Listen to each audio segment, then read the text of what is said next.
Dogodki in odmevi. Potem, ko je vlada v ta teden sprejeti resoluciji o dolgoročni podnebni strategiji zapisala, da naša država načrtuje dolgoročno rabo jedrske energije in bo v ta namen izvedla upravne postopke in pripravo dokumentacije za investicijsko odločanje, bi bil naslednji korak lahko izdaja energetskega dovoljenja za drugi blok nuklearke. Iz vrst okoljevarstvenikov in stroke prihajajo opozorila, da je bila odločitev sprejeta brez javne razprave in strokovnih podlag. A po drugi strani je čas, da se v energetiki ukrepa, saj bomo predvidoma že v prihodnjem desetletju ostali brez šoštanjske termoelektrarne, nekoliko kasneje pa še brez prvega bloka nuklearke. Ti dve elektrarni skupaj proizvedeta več kot polovico pri nas porabljene električne energije. Erna Strniša. Upravna in druga dovoljenja za drugi blok krške nuklearke bi morali imeti v vsakem primeru pripravljena, pravi direktor LSA Aleksander Mervar. Na to pa bi v prihodnjih letih sprejeli odločitev, ali ga res potrebujemo, kar je odvisno tudi od razvoja drugih tehnologij.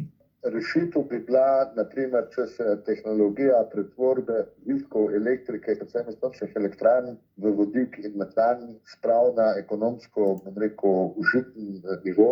Okoljevarstvenike pa moti, da se je odločitev o dolgoročni rabi jedrske energije znašla v podnebni strategiji brez javne razprave. Barbara Kvac, Fokus. Ko je bila strategija v javni obravnavi, ta opcija ni bila tako jasno izražena. Takrat smo podali komentarje, javnost je v bistvu se takrat opredeljevala glede dveh scenarijev.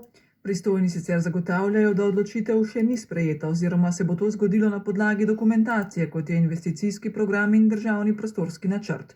A tu bo govora le še o različicah, kot je moč elektrarne, ne pa o alternativah, je prepričana Andreja Urbančič z inštituta Jožef Štefan. Predvideno je bilo, da bodo pripravljene vse potrebne ekonomske in druge strokovne analize. Te analize niso bile narejene. Klimatologinja Lučka Kajfež-Bogataj pa poleg razmisleka o novih virih v energetiki pogreša še drug vidik. Če mi zmanjšamo rabo energije oziroma smo energijsko bolj učinkoviti, potem zadostimo energetske potrebe že s tem, kar imamo. Ne rabimo novih stvari. Z jedrsko energijo imamo pri nas sicer po njenih besedah dobre izkušnje, a potrebujemo več rešitev že za desetletje pred nami.